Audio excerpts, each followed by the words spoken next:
Unified payment interface यानी UPI का डंका अब दुनिया में भी देखने को मिल रहा है। यूपीआई ने विश्व स्तर पर एक बड़ी कामयाबी हासिल की है। भारत की डिजिटल पेमेंट सर्विसेज की पहुंच अब मलेशिया तक हो गई है। मलेशिया ये सुविधा अपनाने वाला 9वां देश बन गया है। पिछले साल भारत से मलेशिया जाने वाले पर्यटक 72% बढ़े हैं। ऐसे में भारतीय पर्यटकों के लिए ये एक बड़ी खुशखबरी है। नमस्कार, मैं हूँ प्रीति शर्मा और आप देख रहे हैं the point of view.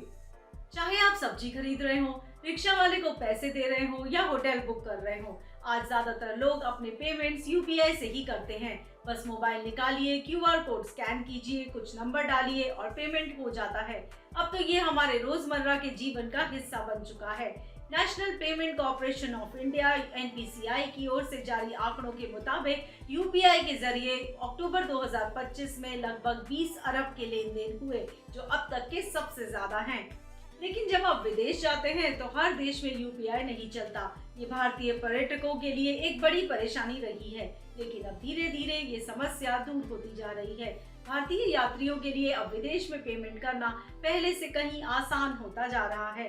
Bharat की एनपीसीआई इंटरनेशनल पेमेंट्स लिमिटेड और मलेशिया की पेमेंट कंपनी रेजरपे करलक की साझेदारी से अब मलेशिया में भी यूपीआई पेमेंट करना मुमकिन हो गया है। अब भारतीय अपने गूगल पे, फोन पे या पेटीएम जैसे यूपीआई ऐप्स को सीधा मलेशिया में भी इस्तेमाल कर पाएंगे। अब जो भारतीय मलेशिया घूमने या काम से जाएंगे, उन्हें महंगे इंटरनेशनल कार्ड चार्ज या मलेशियन करेंसी रिंगिट खरीदने की जरूरत नहीं पड़ेगी। वे वहां दुकानों या रेस्टोरेंट्स में सीधे अपने मोबाइल से क्यूआर कोड को स्कैन करके सेकंडों में पेमेंट कर सकेंगे, ठीक वैसे ही जैसे वो भारत में करते हैं। सीधा स्कैन करो, पे करो, बस। इससे न सिर्फ भारतीय टूरिस्ट को आसानी होगी, बल्कि मलेशियन दुकानदारों को भी फायदा होगा, क्योंकि अब भारतीय पर्यटक खुल के खरीदारी कर सकेंगे। जब पेमेंट आसान हो तो ग्राहकों को भी खर्च करने में दिक्कत नहीं होती है। ऐसे में इसका लाभ स्थानीय व्यापारियों को होता है। इससे दोनों देशों के बीच पर्यटन और व्यापार भी मजबूत होते हैं।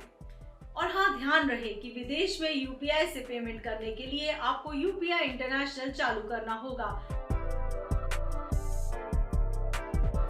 मलेशिया 9वां देश है जिसने यूपीआई पेमेंट सिस्टम को अपनाया है। इससे पहले Bhutan, Singapore, France, Qatar, Mauritius, Sri Lanka, Nepal और यूएई में भी भारतीय यूपीआई चल रहा है।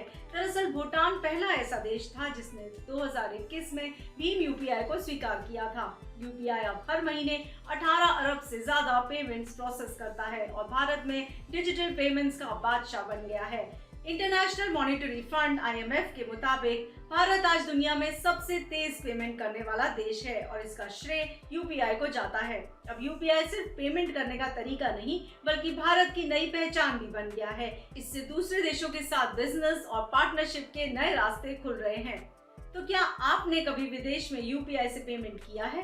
क्या आपको इसके लिए अतिरिक्त चार्ज देना पड़ा? आप अपने विचार हमसे कमेंट सेक्शन में साझा कर सकते हैं। अगर वीडियो अच्छा लगा हो तो इसे लाइक करें, शेयर करें और चैनल को सब्सक्राइब करना ना भूलें।